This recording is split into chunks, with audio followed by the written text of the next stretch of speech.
Primeiro, agradecer, presidente, a Vossa Excelência pelo tempo. Vou fazer rapidamente, porque em 15 minutos são 2.576 páginas. Mas foi estabelecida, então, uma linha de investigação que desdobrou em 5 núcleos, principalmente o núcleo GSI, Comando Militar do Planalto, Ministério da Justiça e Segurança Pública, o núcleo da Polícia Militar, da Secretaria de Segurança do DF e o núcleo conexo a tudo isso. Cada um desses núcleos foi analisado e desdobrado em tópicos específicos, conforme disposto nas 2.350 páginas do relatório de instrução e sintetizado no parecer de 227 páginas. O foco da presente investigação foi nas omissões.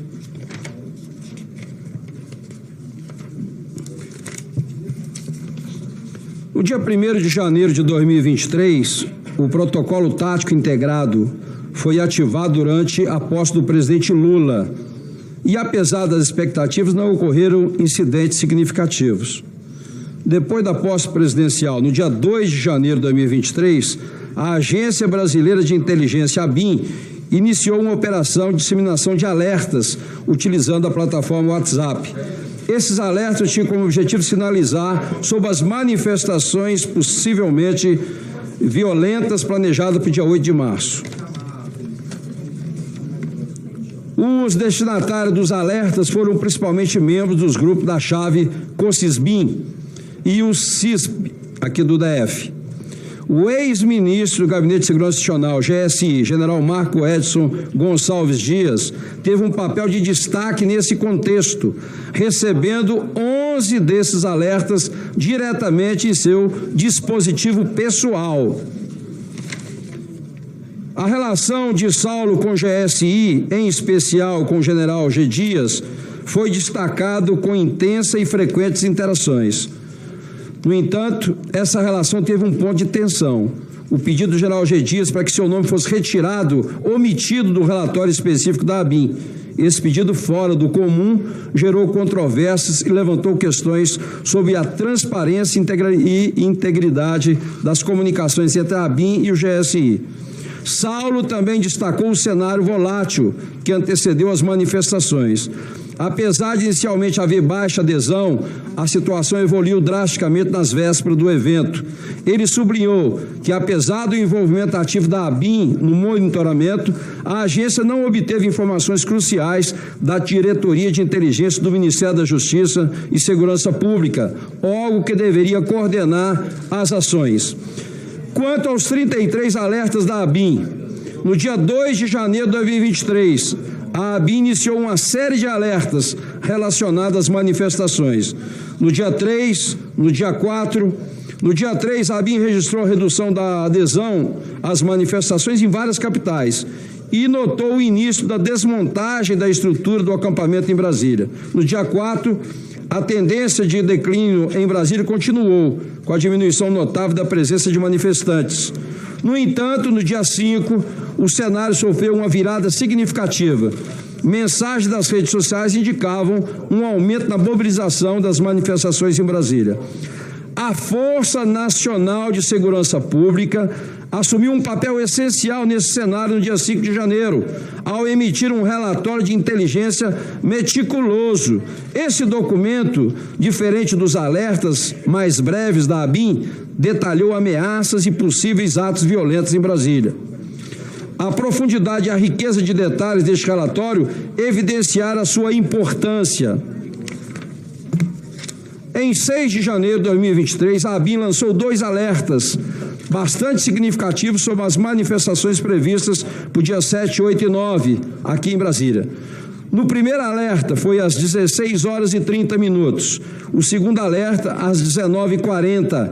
A ABIN enfatizou, embora a expectativa de adesão às manifestações permanecessem baixa, havia um risco crescente de ações violentas, principalmente com o objetivo de invadir o Congresso Nacional.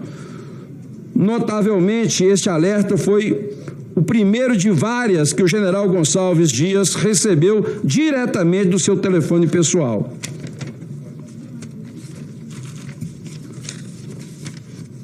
Vale ressaltar que todos esses alertas foram direcionados à Diretoria de Inteligência do Ministério da Justiça e Segurança Pública. Surpreendentemente, o general G. Dias recebeu 3 dos alertas do dia 7 de janeiro em seu telefone pessoal. Essas comunicações explicitamente mencionavam a intenção de invadir os prédios públicos.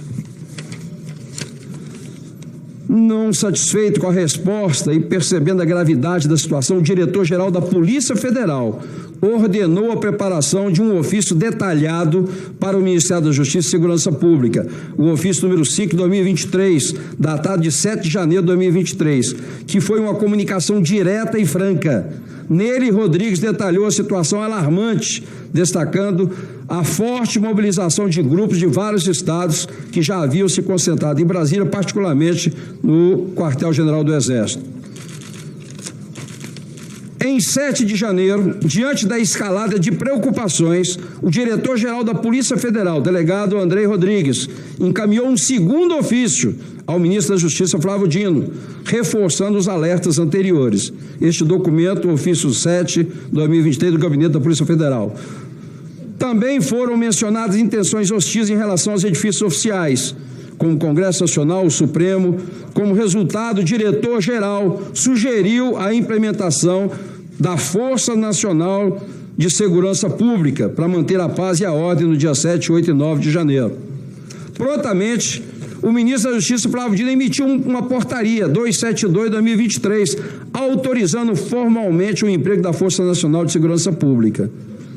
No entanto, um ponto crucial a ser observado é que, apesar da urgência da situação, a portaria só foi oficialmente publicada no dia 10 de janeiro. É bom ressaltar isso. No dia 8, a ABIN transmitiu uma nova série de alertas sobre o movimento de intenção de manifestação que chegava em Brasília.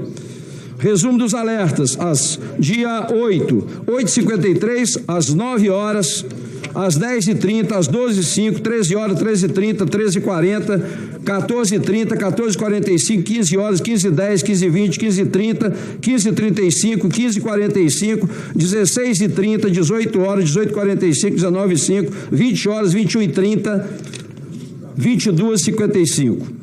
Então, todos os alertas que foram apresentados dia 8. Em meio a isso, as autoridades, incluindo o ministro GSI, foram informadas regularmente pela ABIN sobre a situação em tempo real. A primeira coisa que chamou a atenção nesse novo conjunto de alertas da ABIN foi o ministro-chefe do GSI, o general Gonçalves Dias, recebeu 11 alertas antes mesmo de acontecer as invasões no dia 8. No primeiro deles, às 8h53 da manhã do dia 8, ele respondeu a Saulo Cunha, diretor adjunto da ABIN, minutos depois, 8h56, o seguinte: vamos ter problema. No entanto, nada fez. Por sua vez, o último alerta que o G. Dias recebeu da ABIN foi às 13 horas e 40 minutos do dia 8. Momento em que os manifestantes iniciaram a descida para a esplanada dos ministérios. Portanto, mesmo se resolvesse adotar qualquer medida, somente neste momento, ainda havia tempo suficiente para o envio de toda a tropa que estava de prontidão no Comando Militar do Planalto, uma vez que o tempo de deslocamento até o Palácio do Planalto, de acordo com o Plano Escudo, é de até, no máximo, 40 minutos. Registro que a invasão do Palácio do Planalto iniciou às 15 horas. Independente das razões, será crucial entender por que, mesmo com aviso prévio claro e a percepção de que vamos ter problemas, a resposta adequada não foi tomada em tempo hábil. O segundo aspecto que chamou a atenção foi o fato de que a Diretoria de Inteligência do Ministério da Justiça e da Segurança Pública certamente foi a unidade de inteligência que mais alertas recebeu da ABIN. Entre o dia 2 e 8 de janeiro, a Diretoria de Inteligência do Ministério da Justiça recebeu nada menos do que 29 alertas, sendo que 16 deles antes mesmo do início das invasões. No entanto, o Ministério da Justiça e da Segurança Pública manteve o efetivo da Força Nacional, cerca de 214 policiais inertes nas dependências do Ministério da Justiça no dia 8.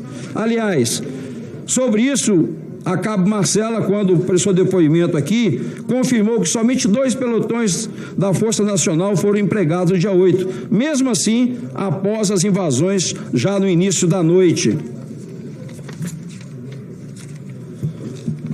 O terceiro aspecto a ser destacado diz respeito à seguinte questão: o ministro-chefe do GSI, amigo do Lula, desde o início do ano 2000, sabia de tudo e nada fez. O ministro da Justiça e Segurança Pública, que disse que não sabia, que não fazia nada sem o conhecimento de Lula, sabia de tudo e nada fez. Mas e o presidente Lula? Sabia de alguma coisa? Neste ponto, vale destacar que, inicialmente, o acionamento para a viagem de São Paulo se deu no dia 5, às 20 horas e 27 minutos. Até aquele momento, havia apenas a previsão de realização de uma reunião ministerial no Palácio do Planalto, com previsão de embarque para São Paulo às 18 horas do dia 6. Ora, será que no fim da tarde do dia 6 já havia informações suficientes o bastante para a mudança de planos? De qualquer forma, a viagem aconteceu. Ocorre, todavia, que o novo acionamento de viagens foi feito para Araraquara por intermédio de e-mail datado do dia 7, às 16h43. Ora, se o dia 6 os alertas poderiam suscitar ainda alguma dúvida, no final da tarde do dia 7, dúvida alguma já não mais existia. Vários alertas já haviam sido dados, dando conta de que as invasões dos prédios públicos e ações violentas ocorreriam no dia 8. Mas, mesmo assim, a viagem para Araraquara aconteceu. No momento das invasões dos prédios públicos, o presidente Lula visitava o local da enchente, tendo inclusive dado uma coletiva às 15h20. Depois disso, teve tempo ainda para realizar uma reunião às 14h30 com o prefeito de Araraquara, o seu amigo Edinho Silva. Somente às 19h30 o presidente Lula voltou para Brasília. Ora, seria como se não fosse trágico esse enredo. De duas, uma.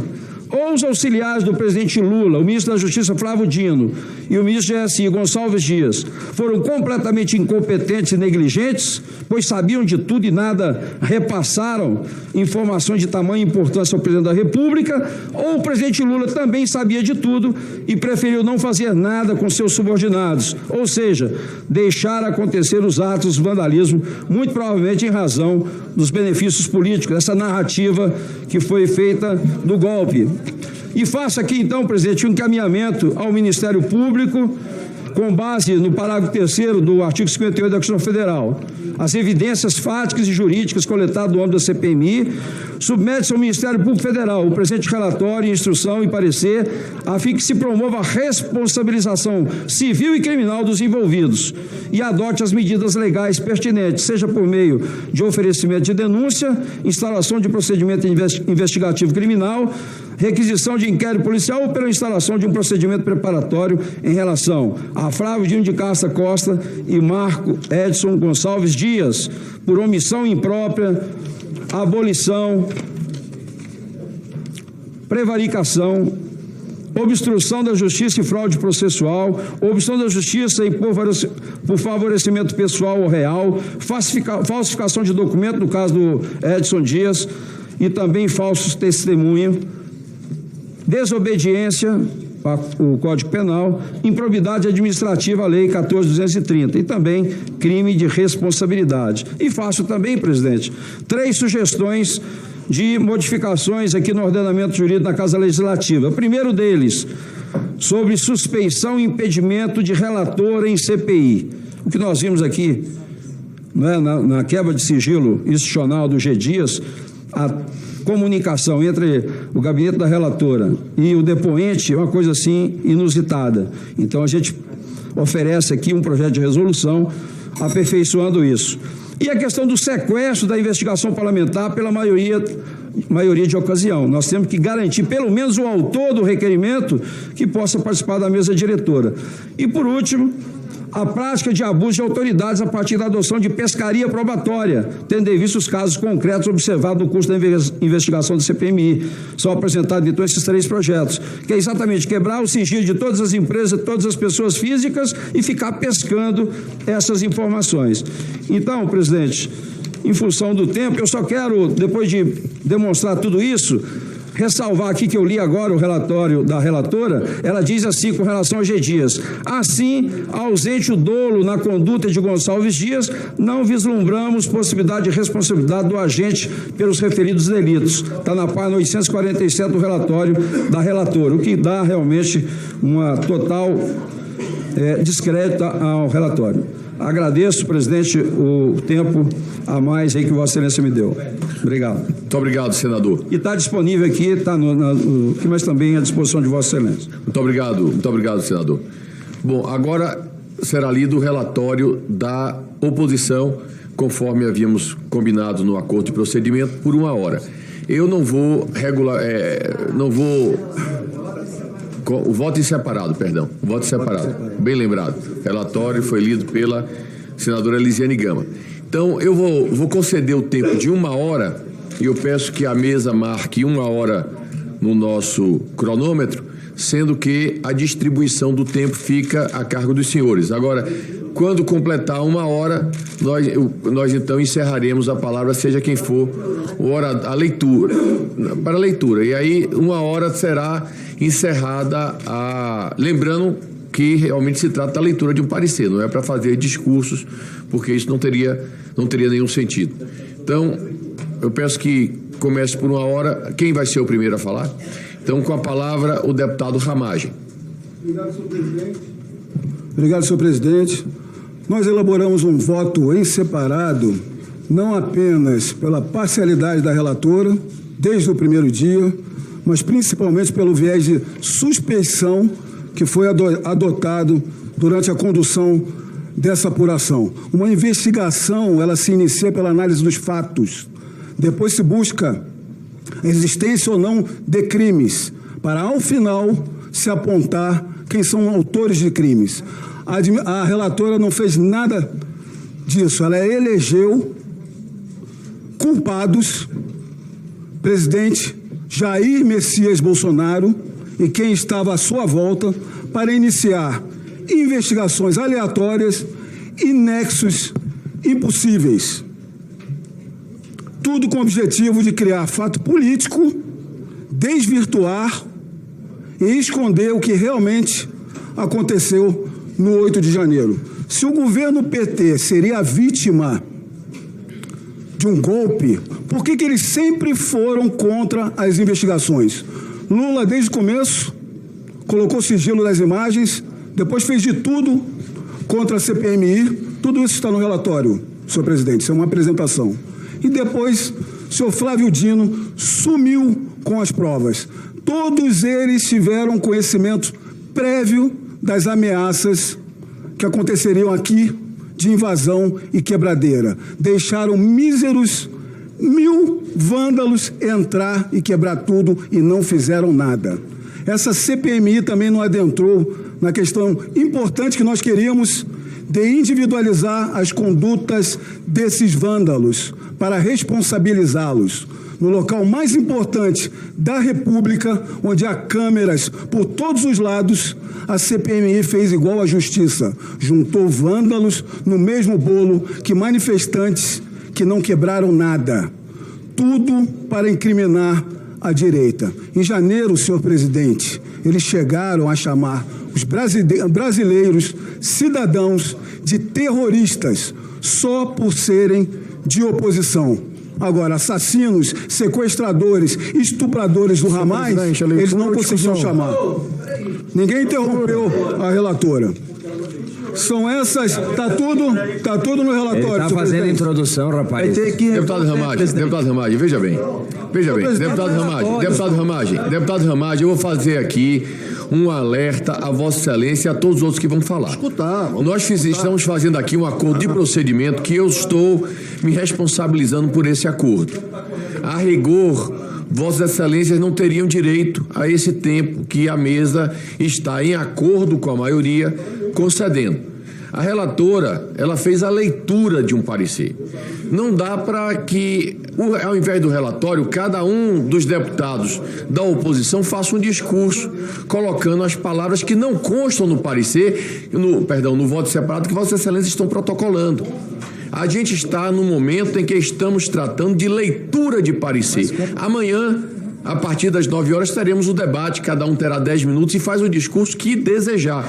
Mas o acordo que nós fizemos não foi no sentido de que cada um faz um discurso para completar 1 hora. Eu peço a compreensão de Vossa Excelência, sei que Vossa Excelência é um deputado que cumpre acordo, que tem bom senso. Eu peço a Vossa Excelência que, sobretudo, Vossa Excelência, eu preciso mais do que nunca do seu exemplo.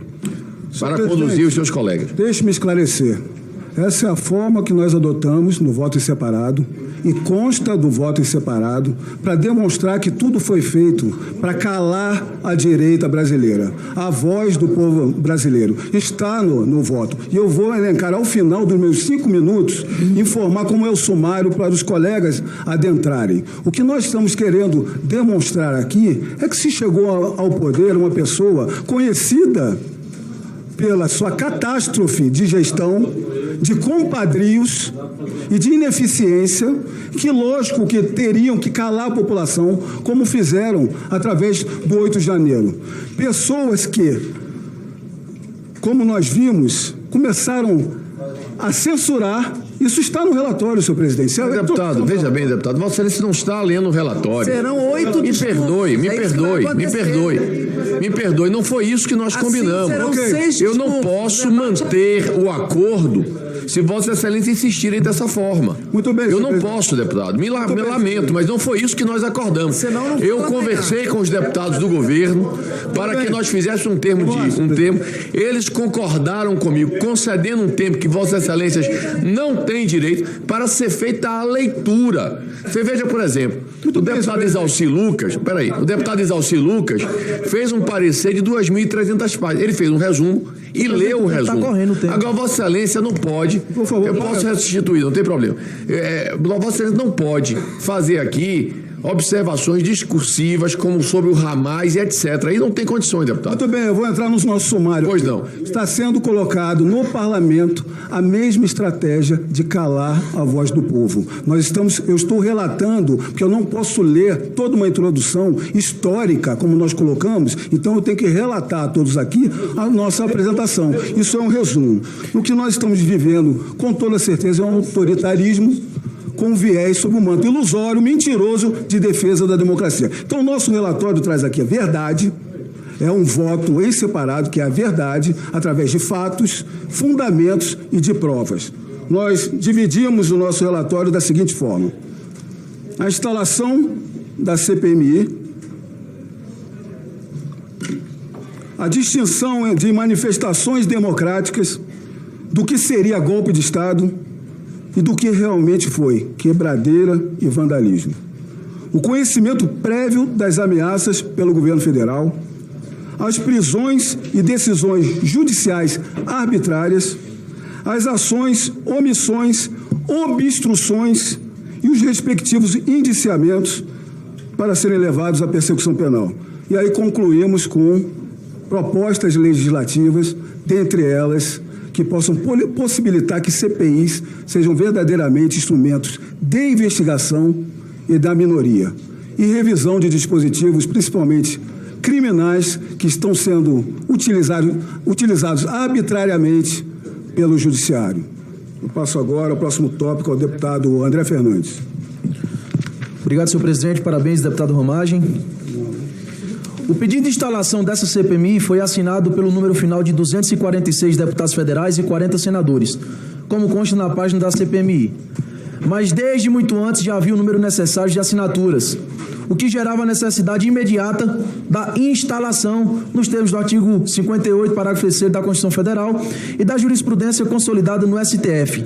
CPMI é um instrumento da minoria, que não se submete a um juízo discricionário, seja do presidente da Casa Legislativa, seja do plenário da própria Casa Legislativa. Direito do Parlamento de fiscalizar ações e omissões do governo federal, sem que o mesmo governo obste essa fiscalização. O STF, na CPI da pandemia, deixou claro que a criação de comissões parlamentares de inquérito é prerrogativa político-jurídica das minorias parlamentares, a quem a Constituição assegura os instrumentos necessários ao exercício do direito de oposição e à fiscalização dos poderes constituídos, como consta no Mandato de Segurança 37 e 760-DF. Mas a mesa do Senado Federal, mesmo assim, se opôs a dar cumprimento à instalação da CPMI, o que só mudou após o vazamento das imagens pela CNN. A CPMI tornou-se inevitável e então o governo federal e sua base parlamentar entraram em campo para uma nova fase de boicote às investigações e à exposição da verdade. Tivemos uma interpretação excêntrica da mesa da Câmara, gerando a perda da vaca da minoria, especificamente do Partido Novo, o que retirou desta CPMI, o deputado Marcel Van Hatten. A CPMI foi formada com 38 membros que não assinaram o requerimento da instalação da CPMI. Isso mesmo, de 64, 38 sequer assinaram. A mesa desta comissão foi formada integralmente por não signatários, com exceção do senador Magno Malta, que foi colocado como segundo vice-presidente. O plano de trabalho que desvirtuou integralmente o objeto de requerimento de instalação nem entra aqui na questão das ilegalidades e abusos nas prisões, blinda o governo federal a qualquer custo e usa integralmente narrativa montada pelo PT, mesmo antes da CPMI se iniciar. Prova disso é o site que o próprio PT colocou no ar, descrevendo tudo isso que consta hoje no relatório da senadora Elisiane Gama. Tivemos durante toda a CPMI uma parcialidade da relatora e do relatório demonstrado desde o primeiro dia. A narrativa produzida pelo PT para a sua militância é um relatório antecipado desta CPMI, pois a narrativa e a cronologia são em tudo coincidentes à exposição da relatoria dessa comissão. Tudo evidencia, portanto, que o relatório desta CPMI já estava pronto, desde antes dela se iniciar. Das 24 oitivas realizadas ou agendadas aqui nesta CPMI, apenas 3 não contavam com o pedido da relatora e ou da base governista. É isso mesmo. Dos 24, apenas 3 não contavam com o pedido da relatora ou da base governista. 21 da base da relatora, 3 da oposição. Lembremos que foram aprovados centenas de requerimentos divorciados do objeto desta CPMI, que não fazem nada além de devassa na vida de opositores políticos, sem qualquer motivação idônea. Vimos aqui uma verdadeira fishing expedition, o que é a pescaria probatória especulativa. Centenas de vidas arrasadas devido a essa CPMI. Tivemos parcialidade principalmente com G. Dias, que sequer consta no relatório da senadora Elisiane Gama. E frases como a frase de Jair Bolsonaro, que foi usada para incriminá-lo, abre aspas, através do voto você não vai mudar nada neste país, nada, absolutamente nada, você só vai mudar, infelizmente, quando nós partimos para uma guerra civil, etc., fecha aspas. Essa frase, usada pela senadora Elisiane Gama para indiciar Jair Bolsonaro, foi dita em uma entrevista em 1999. Para dar continuidade, deputado Nicolas Ferreira. Obrigado, deputado André. É evidente que o intento da esquerda sempre foi o de criminalizar qualquer movimentação popular que não seja de esquerda.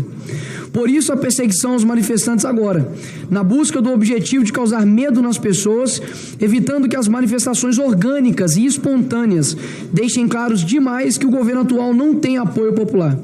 Não conseguiram ainda barrar as redes sociais, mas pavimentaram esse caminho de barrar as manifestações nas ruas. O vandalismo ocorrido nos atos de 8 de janeiro é público e notório, e todavia não foi apurado por esta CPMI. Não houve convocação de qualquer pessoa filmada depredando, embora houvesse requerimentos para isso, como por exemplo o homem que derrubou o relógio de Dom João VI, ou até mesmo os que chutaram a porta do Palácio do Planalto, fotografada pelo jornalista da Reuters. A esplanada dos ministérios e os prédios federais são coalhados de câmeras de segurança, e por isso mesmo são inúmeros os vídeos e imagens que mostram os responsáveis pelos atos de vandalismo. É perfeitamente possível a devida individualização das condutas, de modo que a utilização do famigerado crime de multidão é apenas mais uma narrativa voltada à criminalização das movimentações populares à direita. Depoimentos nessa CPMI e na CPI do DF demonstram cabalmente que havia grupos distintos durante os atos do dia 8 de janeiro. E uma reduzida minoria foi responsável pela depredação, enquanto a maioria esmagadora ou ficava sem reação, ou fugia de bombas de efeito moral e balas de borracha, ou ajoelhava e orava. Foi trazida em audiência pública realizada na Comissão de Segurança da Câmara uma mulher de 37 anos, cujas imagens mostram que apenas permaneceu no interior do Congresso Nacional sentada, ajoelhada ou deitada, sem nada a depredar, tudo filmado, e no entanto permaneceu presa por quase 9 meses, relatora. Embora perfeitamente possível a individualização da conduta e a punição pelos crimes que realmente ocorreram, o dano ao patrimônio público, optou-se por simplesmente aderir à falaciosa narrativa de crime multitudinário e sem rosto, desprezando-se as inúmeras provas no sentido de uma esmagadora maioria pacífica, que nada depredou e sequer anuiu com a depredação. A narrativa de golpe de Estado, além de fantasiosa, se trata de crime impossível. Não se faz golpe de Estado e nem se turba o exercício de poderes constituídos sem armas, sem qualquer apoio vindo da seara dos próprios poderes constituídos. Ainda que analisássemos a ação física de quem tem executado o ato de violência patrimonial, não teria como impedir ou restringir o expediente de quaisquer dos 3 poderes.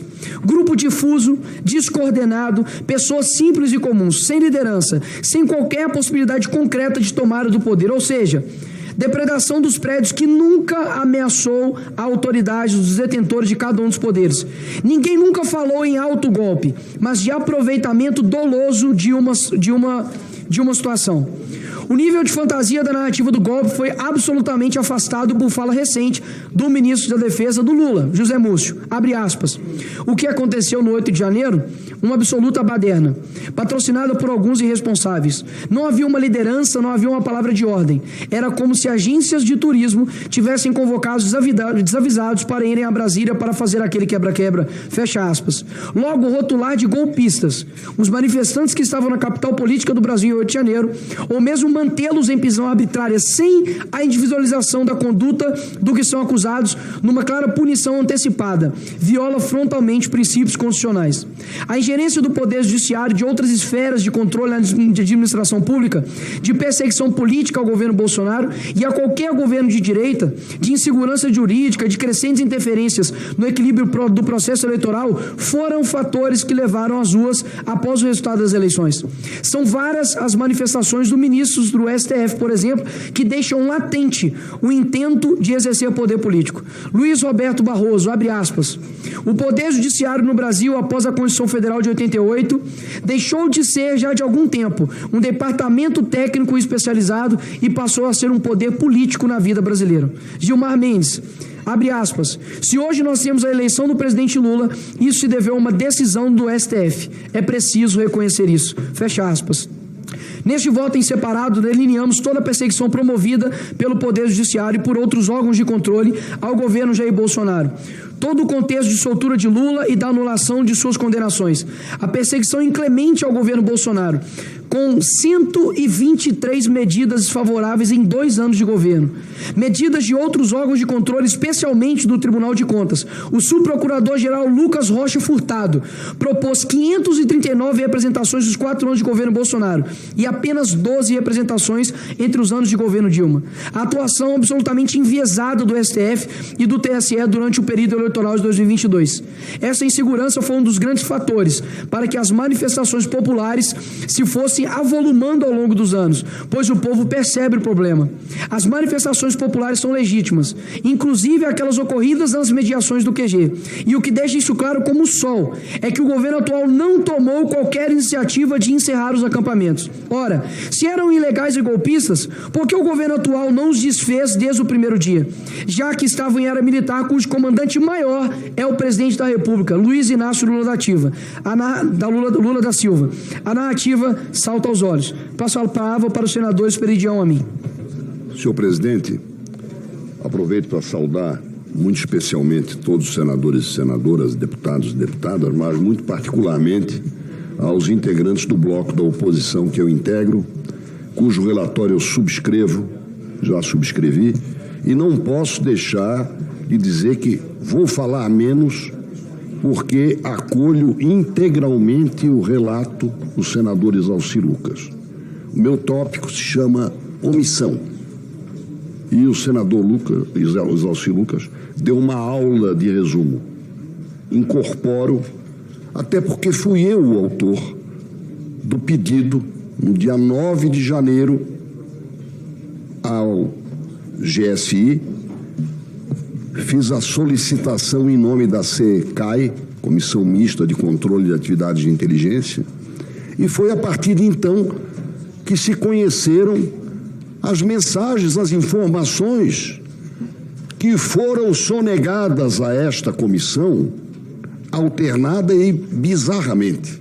É confidencial, não é confidencial? Pode publicar, não pode publicar? Tem o nome do ministro Gonçalves Dias? Não tem. Tira, coloca. O relatório foi perfeito. Eu só quero acrescentar a este relatório 3 tópicos. Primeiro, nos foi impedido ouvir o ministro da Justiça e nos foi impedido avaliar o porquê que a Força Nacional não foi acionada. Isso é um embuste e consta do relatório. Acrescento a isto que o Supremo Tribunal Federal foi agredido pelo ministro da Justiça, que não forneceu as imagens do dia 8 de janeiro que lhe pertenciam. E não me consta que tenha explicado por quê. Não sei se ele teve coragem de dizer para o Alexandre Moraes que elas estão destruídas. Até porque circularam por aí. Assim como circularam as suas próprias imagens. E acrescento ainda as 2 entrevistas do presidente Lula, 12 de janeiro e 18 de janeiro, que constam do relatório, em que ele disse claramente, é a convicção pessoal dele, abriram a porta pelo lado de dentro. É o retrato falado por um homem que é eloquente, fala uma linguagem popular que todos compreendem. Não houve invasão, houve omissão, cumplicidade, em proveito do que eu deixo de comentar. Muito obrigado. Na sequência, item 5, prisões e decisões judiciais arbitrárias, vândalos, manifestantes e financiadores. Todo o transcurso da investigação revelou que são patentes, evidentes e inegáveis as ilegalidades e abusividades constatadas nos processos e procedimentos que em Cejário decorrem das prisões ocorridas em decorrência dos atos de 8 de janeiro. Nessa linha, esse voto em separado buscou evidenciar as diversas ocorrências ilegais e abusivas, reunindo diversos casos equivalentes para ilustrar cada elemento de ilegalidade e abusividade.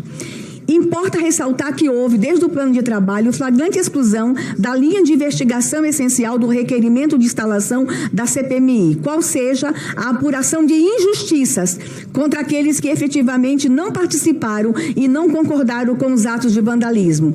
A relatoria não apresentou sequer uma linha de investigação acerca das irregularidades dos processos e procedimentos que ensejaram as quase 2.000 prisões, ignorando e subvertendo o requerimento de instalação da CPMI.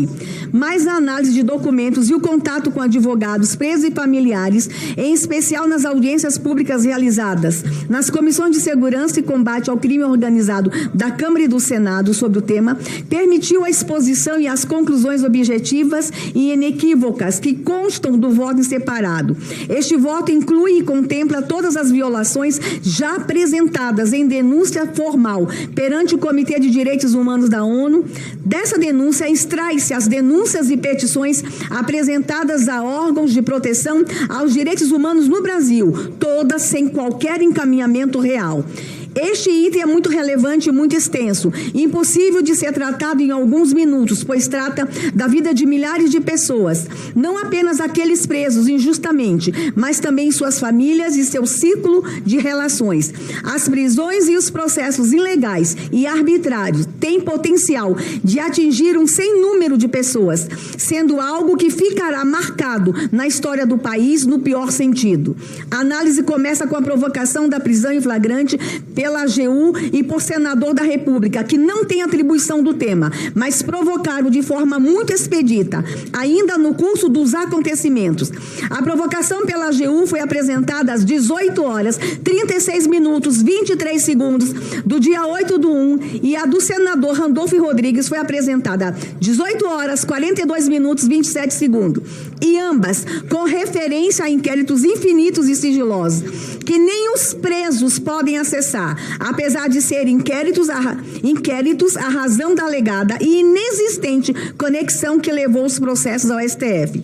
Aqui vale lembrar que os responsáveis pelo ataque à bomba do aeroporto de Brasília, na véspera de Natal, foram julgados pelo TJDF, sem qualquer imputação de terrorismo ou crime contra o Estado Democrático de Direito. Ora, se o STF é competente para julgar as pessoas do 8 de janeiro e também as do 12 de dezembro, e se esses ataques à bomba foram objeto de insistente uso pela relatoria dessa comissão, por que apenas esses atos não foram julgados pelo STF?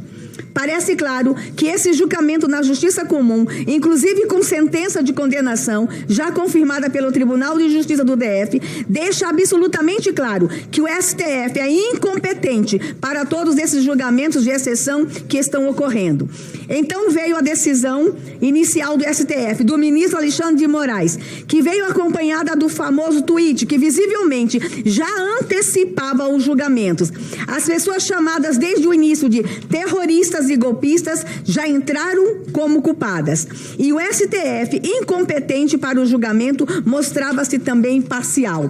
A decisão faz referência às provocações da AGU e do senador Randolfo Rodrigues.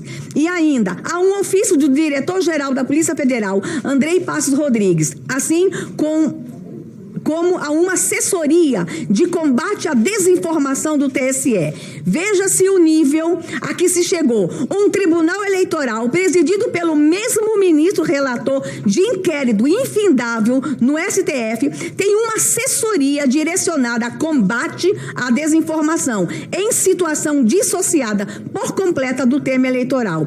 O abuso salta aos olhos. Mas essa decisão do ministro Alexandre de Moraes deixa clara a necessidade de punir as omissões de autoridades que viabilizaram a depredação ocorrida.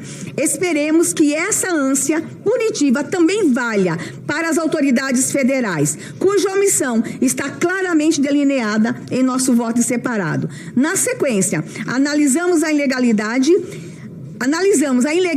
e abusividade das prisões ocorridas em 9 de 1 de 2023, em que prenderam um arresto milhares de pessoas, inclusive crianças e até um cachorro, com inegável perfídia ou engano deliberado aos presos, o que é crime até na guerra.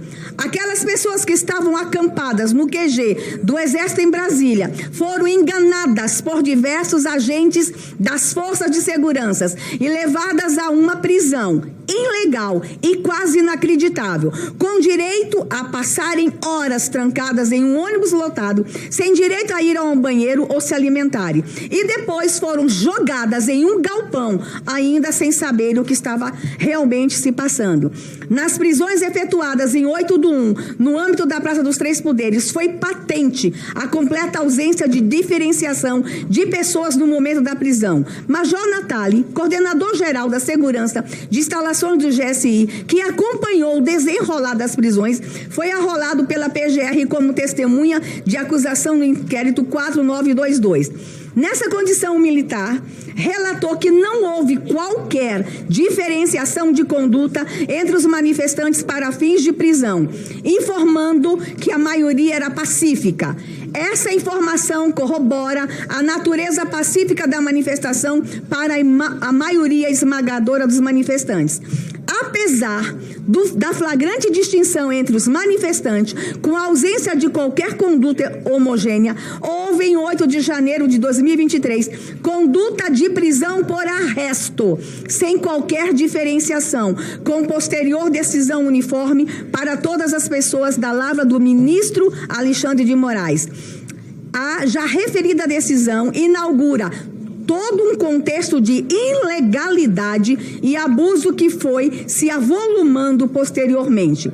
Após a ilegalidade flagrante de todas as prisões, veio a violação às prerrogativas mais básicas dos advogados e aos princípios do contraditório e da ampla defesa, que foram extensamente expostas nas audiências públicas que realizamos e estão consubstanciadas no voto em separado. O caso das audiências de custódia é muito pior, chegando-se a ter pessoas que levaram até 11 dias para serem levadas à audiência de custódia, quando a lei fala em 24 horas. E a audiência de custódia era essencialmente uma farsa, pois os juízes auxiliares não tinham poder decisório algum.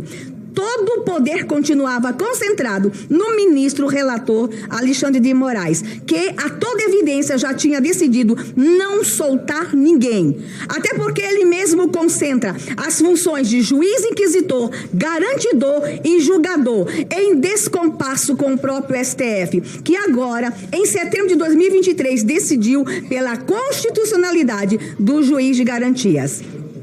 As pessoas permaneceram presas por semanas ou meses a fio, inclusive aquelas que nem poderiam ter sido presas preventivamente, que são todas aquelas presas no dia 9 de janeiro.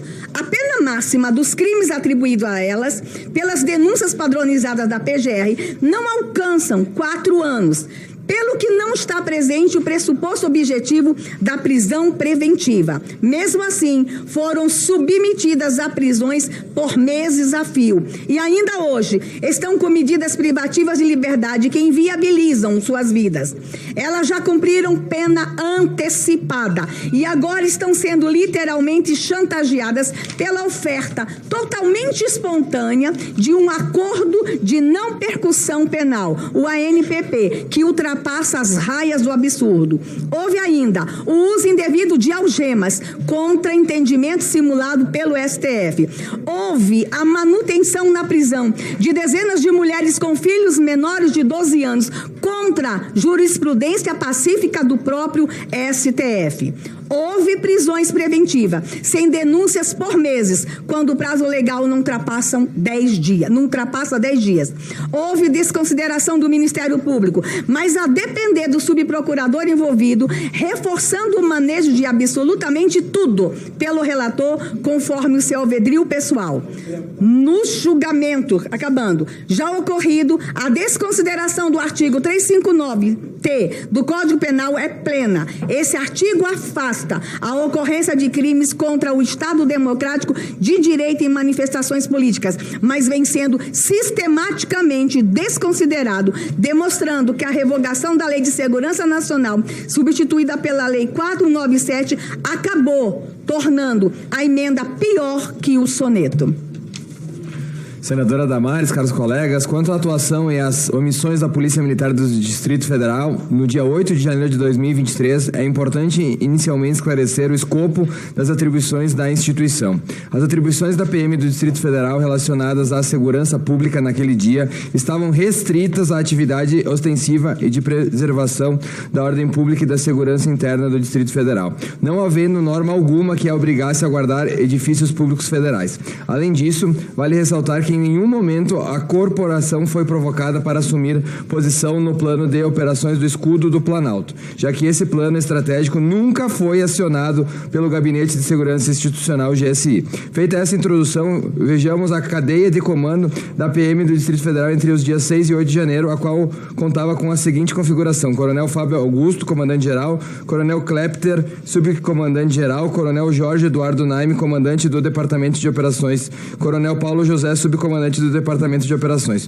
O caso do Coronel Eduardo Naime é emblemático, pois se trata de um dos maiores exemplos dos abusos de poder e de autoridade decorrentes dos eventos dos atos do dia 8 de janeiro. O coronel sofreu não somente com uma prisão abusiva, sem sequer haver uma denúncia contra ele por 5 longos meses, e agora enfrenta uma denúncia descolada da realidade. Acusado de golpista, o que acontece com Eduardo Naime não passa de um claro caso de perseguição política, de uma construção de narrativa que tenta transformá-lo num bode expiatório de problemas e falhas com as quais ele não tem relação alguma. Vejamos o porquê. No dia 8 de janeiro, o coronel Naime estava de férias.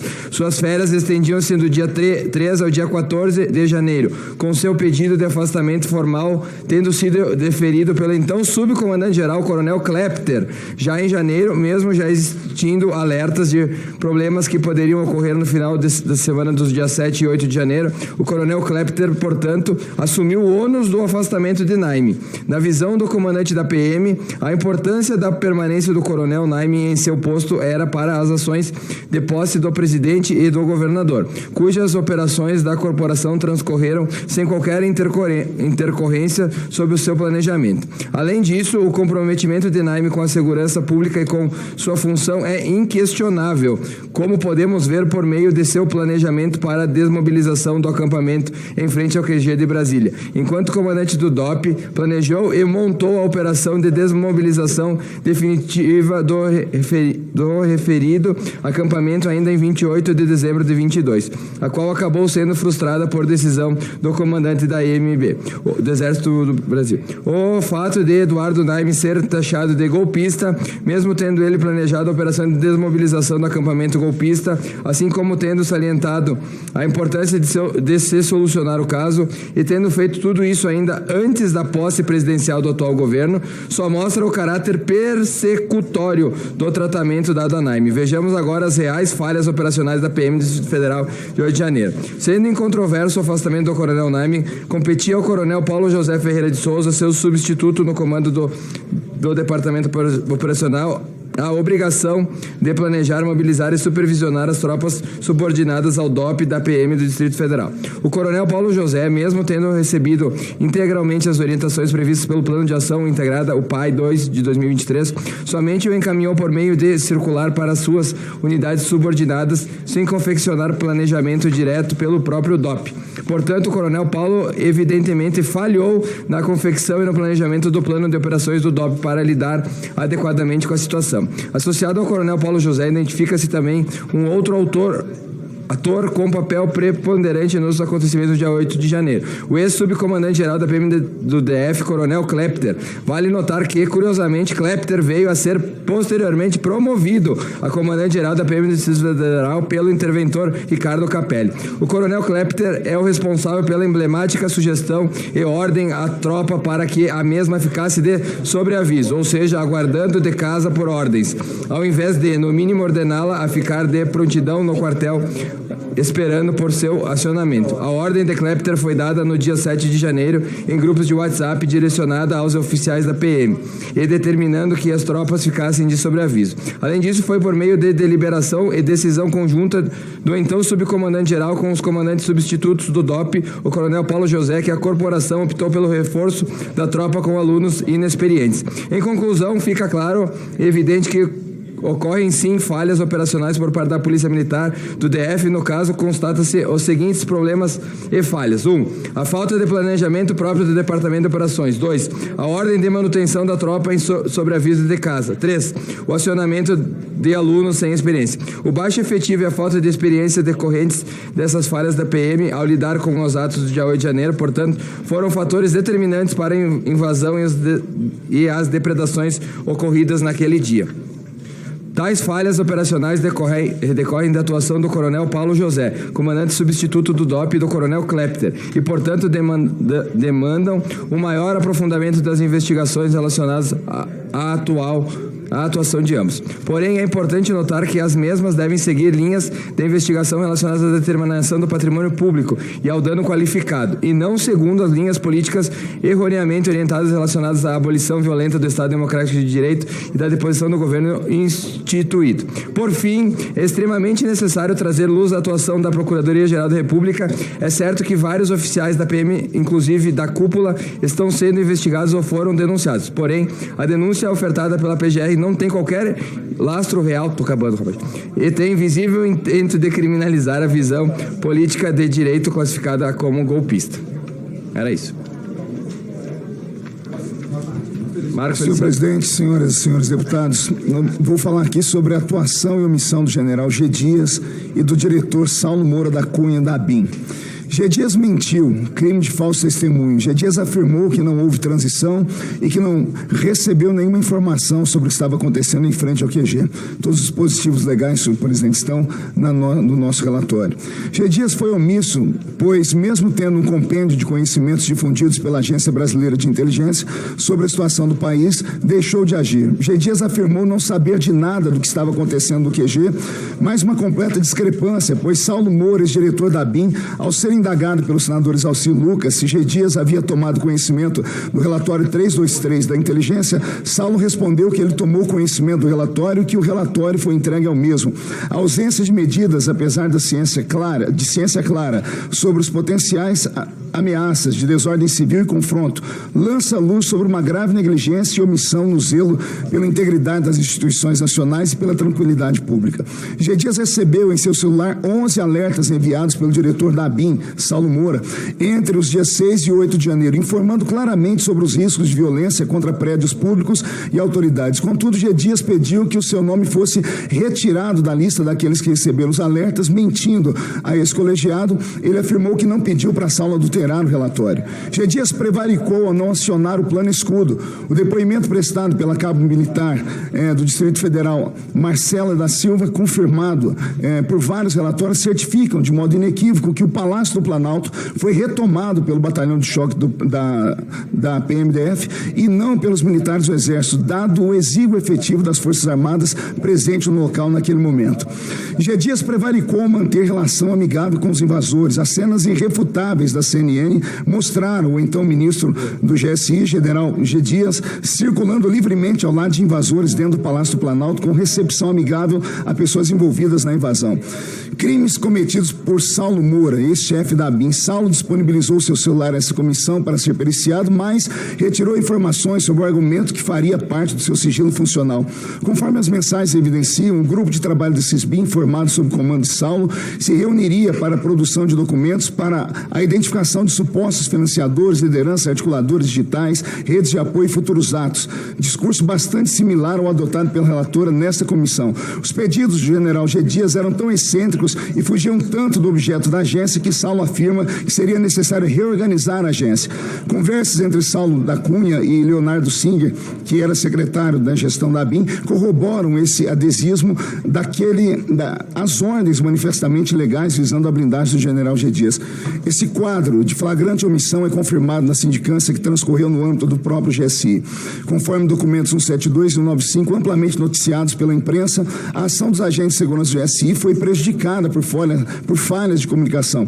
Essa falha de comunicação foi, na realidade, a sonegação dolosa de informação pelo então ministro do GSI, general Marco Edson Gonçalves Dias, que constituiu o fator determinante para o dimensionamento insuficiente de equipes de segurança presentes no Palácio do Planalto.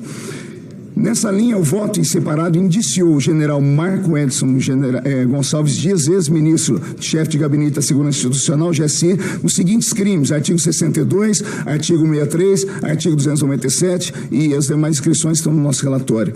Como também indiciou o senhor Saulo Moura, ex-chefe da ABIN, pela prática de crime previsto no artigo 297, parágrafo 1º do Código Penal, pois atuou na falsificação de documento público. Terminando, lembrando-se novamente que, embora a compreensão deste voto em separado seja de que os atos de 8 de janeiro e as omissões que os permitiram não abra margem para a incidência dos crimes previstos nos artigos 359-L, abolição do Estado Democrático de Direito, e 359-M, golpe de Estado, no Código Penal, é necessária isonomia de tratamento, de modo que, caso o STF entenda que os agentes públicos que se omitiram devam responder por tais delitos, espera-se, por questão de coerência e razoabilidade, que o mesmo entendimento também seja aplicado para o ministro da Justiça e Segurança Pública e para o seu secretário executivo. Passo a palavra ao deputado Felipe Barros.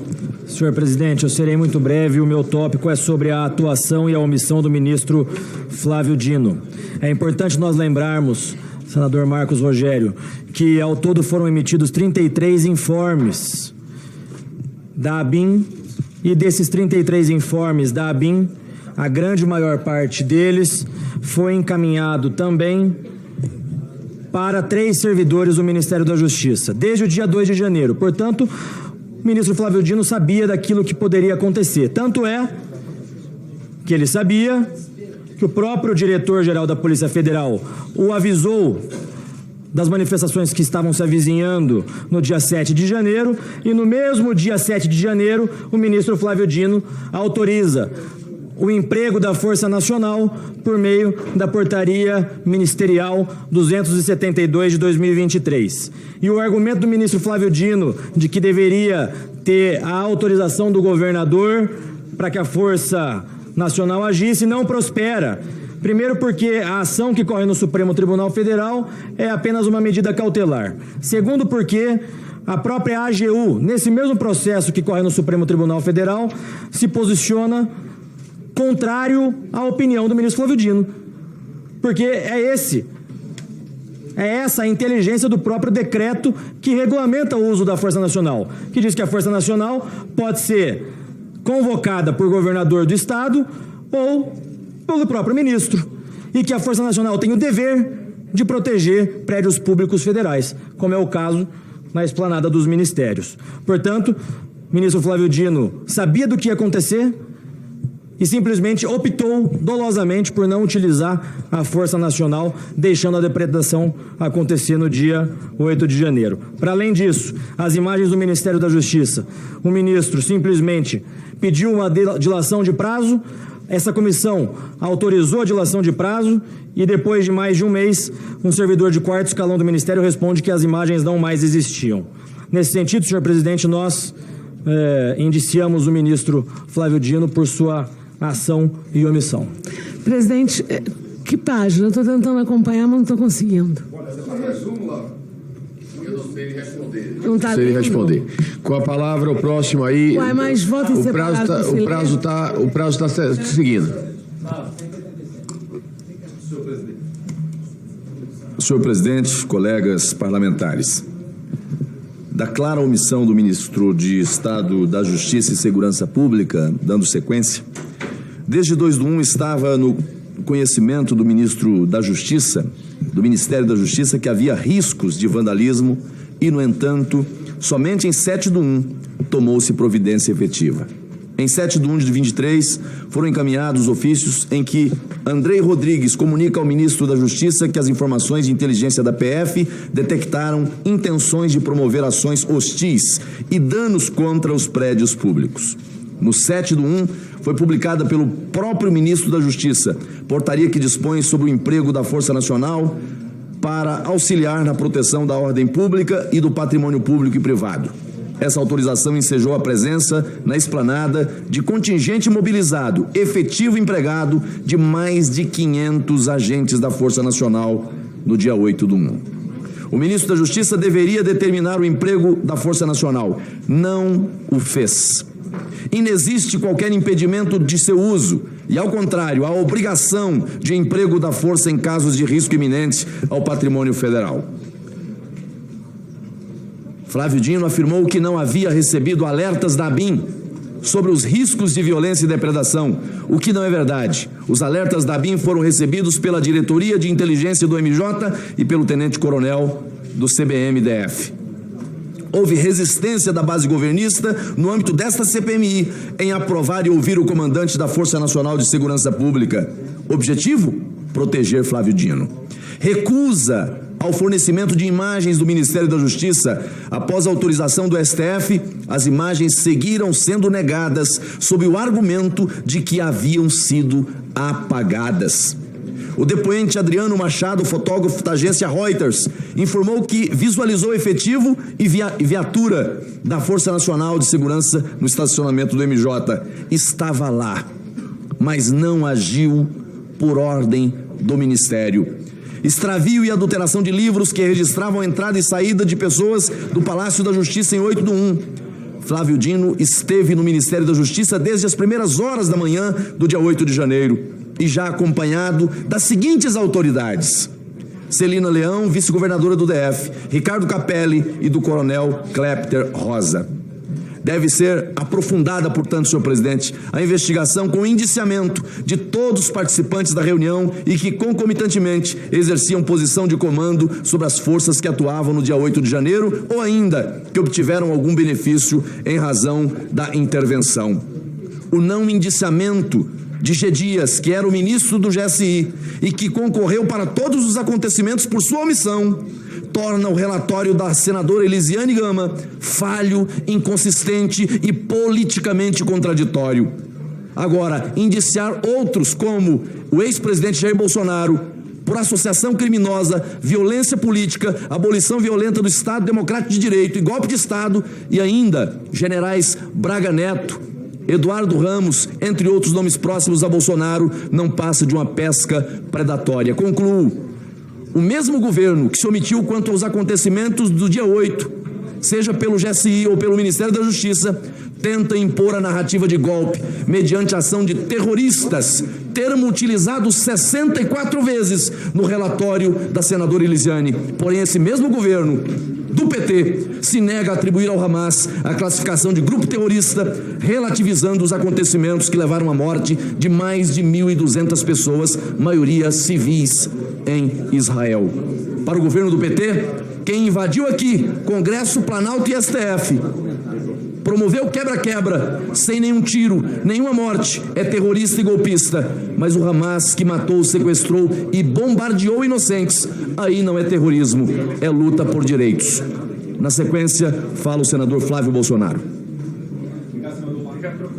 Obrigado, senador Marcos Rogério. Com essa parte aqui, presidente, é sobre a ciência e a atuação do presidente Lula e o seu indiciamento, os fundamentos. Como é de conhecimento público, no dia 8 de janeiro de 23, Lula estava no município de Araraquara, cujo prefeito é Edinho Silva, do PT.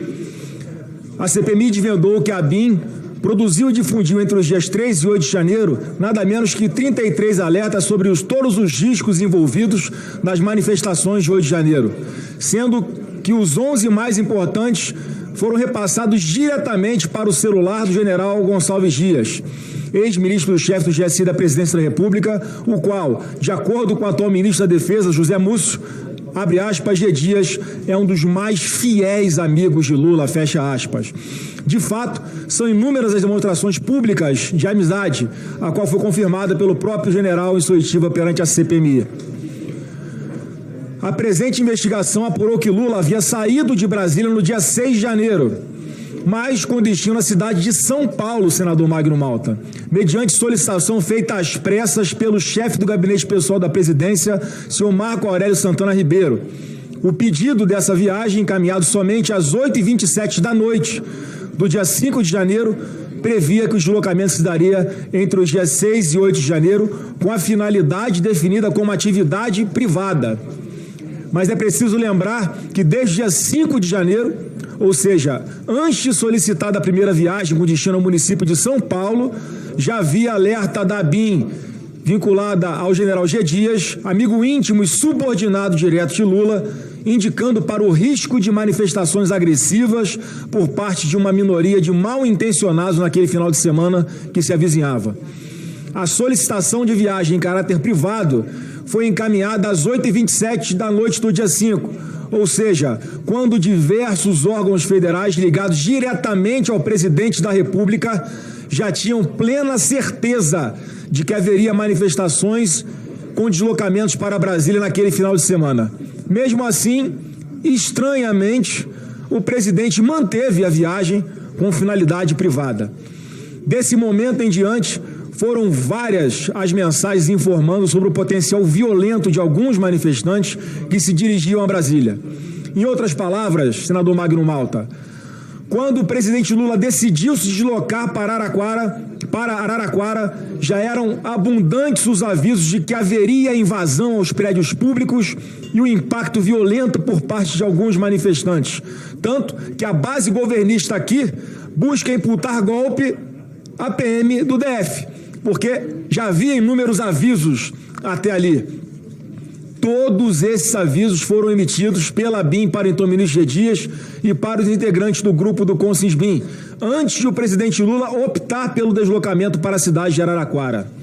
Diante do gravíssimo cenário exposto, a postura esperada seria o presidente da República retornar imediatamente a Brasília ou sequer ter saído da capital. Mas, ao invés disso, ele preferiu inserir um novo destino na sua agenda, buscando dar um verniz de oficialidade sobre o seu afastamento, que era privado. no dia anterior às manifestações, ou seja, antes da ida de Lula para Araraquara, o ministro Flávio Dino chegou a enviar ofício ao governador do Distrito Federal, alertando sobre a chegada de manifestantes e o risco das ações hostis e danos aos edifícios públicos. A informação passada pelo ministro Flávio Dino, em pleno acordo com os alertas difundidos pela ABIN e com o relatório sigiloso confeccionado pela Força Nacional, comprova que o fluxo de informações de inteligência na esfera federal era amplo, organizado e envolvia um grande espectro de autoridades, inclusive da Presidência da República, não sendo possível ao chefe máximo da nação, como já é de seu costume, alegar que não sabia de nada. Não se pode esquecer que o Palácio do Planalto tentou esconder as imagens e uma infinidade de documentos sob a rubrica de sigilo. O conjunto de todos esses elementos não deixam dúvidas de que o presidente da República, Lula, já sabendo da possibilidade de depredação, resolveu viajar para a cidade de Araraquara sob a falsa justificativa de que iria acompanhar uma enchente que já vinha ocorrendo há mais de 20 dias. Tudo indica que essa omissão deliberada teve como propósito a colheita de frutos políticos em decorrência dos ataques e também com a criminalização do grupo opositor, que sempre promovia manifestações legítimas, pacíficas e ordeiras. Concluindo, a leniência de Lula teve uma contribuição fundamental para permitir a invasão e a destruição do patrimônio público. Se ele tivesse agido conforme determina o arcabouço de atribuições legais, não abandonado a cidade e impondo, sem tergiversar, a proteção dos prédios públicos federais, em especial o Palácio do Planalto, certamente as invasões não teriam ocorrido ou os danos seriam minimizados.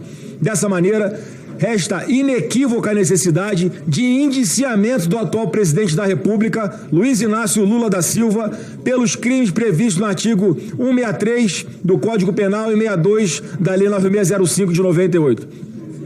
Além disso, de acordo com tudo até aqui relatado, o caso envolvendo a negativa e o extravio das imagens também permite concluir por seu indiciamento pelo crime de prevaricação, previsto no artigo 319 do Código Penal. Não há dúvida de que a atuação heterodoxa do presidente da República, que simplesmente decidiu abandonar a cidade e deixar o Palácio Presidencial desguarnecido quando já havia inúmeros alertas sobre a possibilidade de atos violentos, foi tomada de livre e espontânea vontade. Trata-se de omissão deliberada. Por fim, fundamental ressaltar que, embora a compreensão desse voto em separado seja a de que os atos de omissões relativos ao 8 de janeiro não abrem margem para incidência dos crimes previstos nos artigos 359L e 359M, ambos do Código Penal, é necessária a isonomia de tratamento. De modo que, caso o STF entenda que os agentes públicos que se omitiram devam responder por tais delitos, espera-se, por questão de coerência e razoabilidade, que o mesmo entendimento também seja aplicado para o caso do presidente Luiz Inácio Lula da Silva, que, assim sendo, também deve responder por abolição do Estado Democrático de Direito e golpe de Estado, uma vez que ele era o comandante em chefe das Forças Armadas.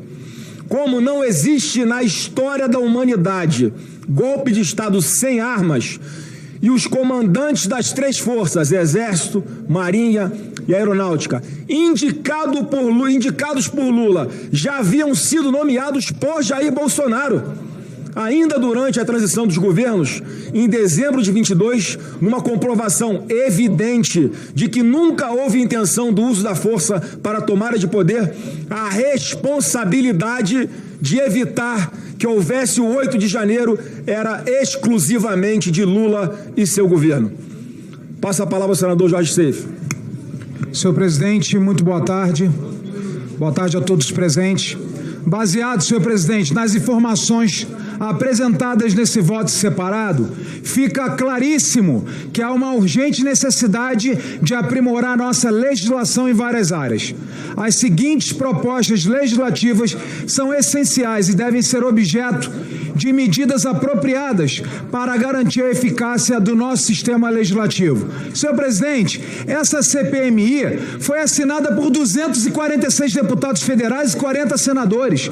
No entanto, a comissão acabou sendo majoritariamente formada por membros dos que não assinaram o pedido, que desvirtuou completamente seu propósito. E é fundamental, senhor presidente, assegurar que a minoria possa efetivamente utilizar esse instrumento de fiscalização.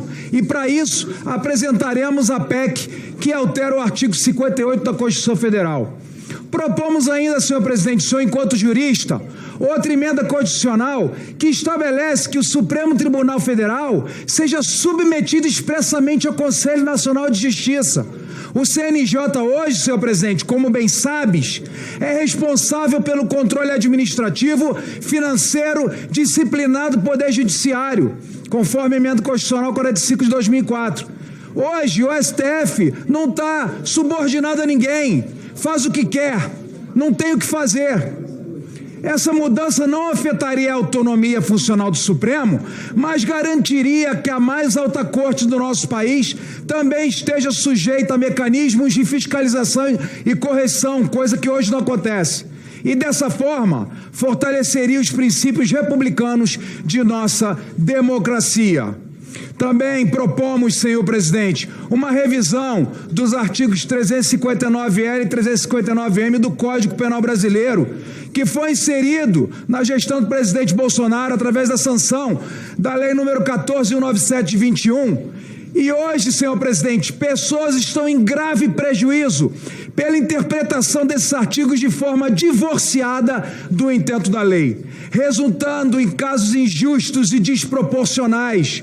É fundamental que as punições, senhor presidente, se limitem ao que realmente deve ser punido. Se vandalismo como vandalismo, se depredação como depredação e não como terrorismo, que o que vemos hoje, a diferença do que é terrorismo praticado pelo Hamas e apoiada por esse governo. Inclusive tem membros dessa CPMI que são musas do Hamas, porque assinaram a cartinha pró-Hamas, senhor presidente. Olha que lindo, cartinha de amor, apoiando o Hamas, que decapita criança, que mata, que estupra, inclusive brasileiro, senhor presidente.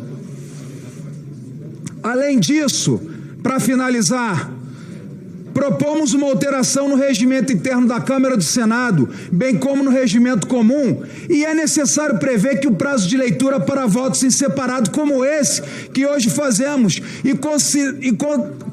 nós contamos com a sua benevolência, porque talvez, se fosse no voto, não teríamos esse espaço, por exemplo, para ler esse voto separado. Isso tem que ser um instrumento garantia para quando se discute algo em CPIs ou em CPMIs. Senhor presidente, para finalizar, existem duas passagens bíblicas, o senhor é católico, eu sou evangélico, 90% da população brasileira é cristã, seja católico, evangélico, espírita ou outras linhas. Tem duas passagens muito famosas no Brasil. Uma é a famosa escolha por um ladrão na disputa de Cristo. Senador, olha o tempo que ainda falta o senador Magno Malta. Faz parte da mesa, né? Não existe isso não. Bom, senhor presidente, eu espero, né, que a senhora relatora, que hoje traiu sua fé, traiu seu povo e vendeu-se por cargos e por emendas, mas eu digo sem medo, senadora Elisiane, a semeadura da senhora é livre, mas a colheita da senhora é obrigatória e Deus a julgará. Obrigado.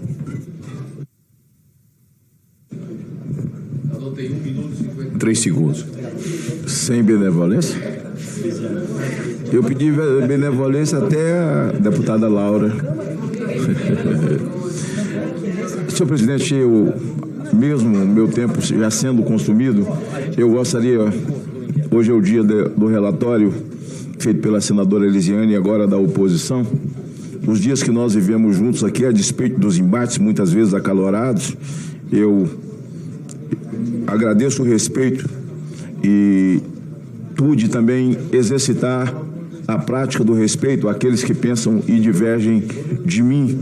O relatório que foi lido por cada membro da oposição, fatiadamente, mas fruto da mesma peça, Esse relatório que nós acabamos de ouvir da relatora, deputada senadora Elisiane Gama, é muito mais uma fantasia do que um documento oficial.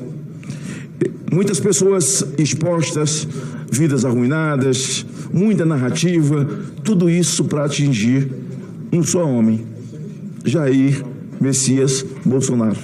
Nós de oposição estamos apresentando esse relatório porque ele restabelece a verdade, a verdadeira história do dia 8 de janeiro vai ser contada. O fato de ter maioria e uma maioria vota... Eu só ganhei 1 minuto, né? Eu queria pedir ao nobre colega Felipe, porque aí ele já me tirou, foi 10.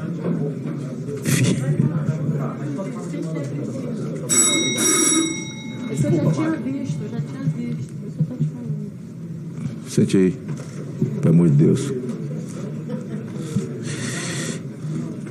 Eu fiquei com a incumbência de tratar da questão daqueles que tratei, acompanhei e continuo acompanhando, aqueles que foram às prisões. Palavras, e hoje, além de Bolsonaro, que aparece 835 vezes, bolsonarista 108, Bolsonaro 32, G. Dias e Dino 0, os bolsonaristas acabam de criar um novo tipo, os dinistas ou flavistas, ou, em se tratando do STF, os supremistas, que outrora satanizava. Mas o ministro Barroso, hoje presidente da Corte, disse que o poder político pertence ao STF. E lá no exterior, contando uma verdade, não mentiu, foi sincero e absoluto. O ministro Gilmar Mendes disse: se hoje tem o governo Lula, agradeça ao STF. Não são palavras minhas, não são palavras da oposição, são afirmações feitas pelos membros da própria Corte brasileira. Esses brasileiros que estavam nas ruas, diferentemente do título e da placa que quiseram colar nas suas testas de terrorista, nós estamos diante de um quadro tremendo. Eu comecei aqui falando sobre César Battisti, que foi absolvido pela corte como cidadão de bem e queimou crianças. Estamos diante de um quadro do Hamas que queima, que estupra, que mata, que sequestra, e tem pessoas que, pontos específicos do relatório,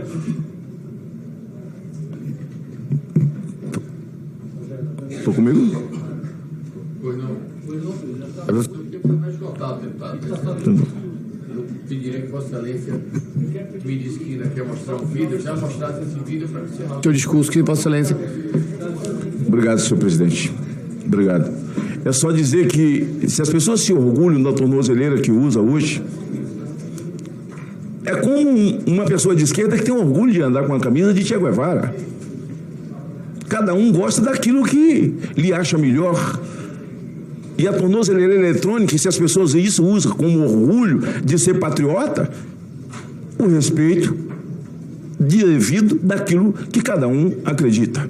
Eu não vou atropelar o tempo, visto que o relatório nosso é uma peça esclarecedora, com uma linha do tempo da mais clara possível, mas eu gostaria de encerrar, senhor presidente, exibindo esse vídeo, para que fique claro o que é terror e o que de fato é patriotismo e pessoas que não cometeram... Senhor presidente, vídeo não faz o menor sentido. Se tiver, não parecer, senão na discussão. Não faz sentido nenhum. O vídeo faz parte do relatório. Não faz sentido nenhum. O vídeo vai para o relatório. Então lê o que está. Está faltando 2 minutos e meio, vamos terminar. Pode passar o vídeo. Não tem Vou encerrar esse vídeo.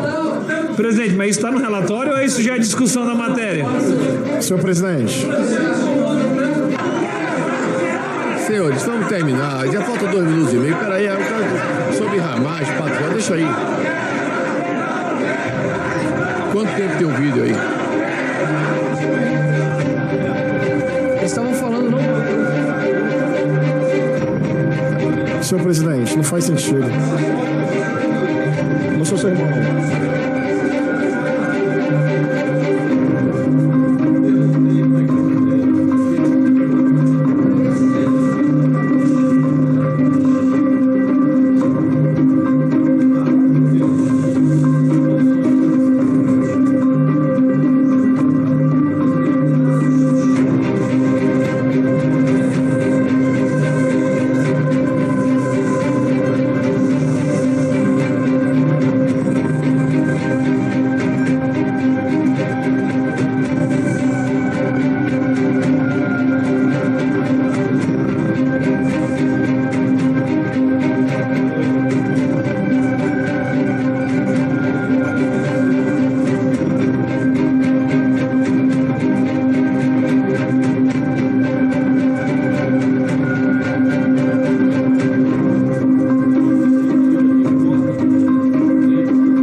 Encerrada a apresentação dos relatórios, do relatório da relatora e dos votos em separado. Presidente, só que eu saí Eu quero registrar.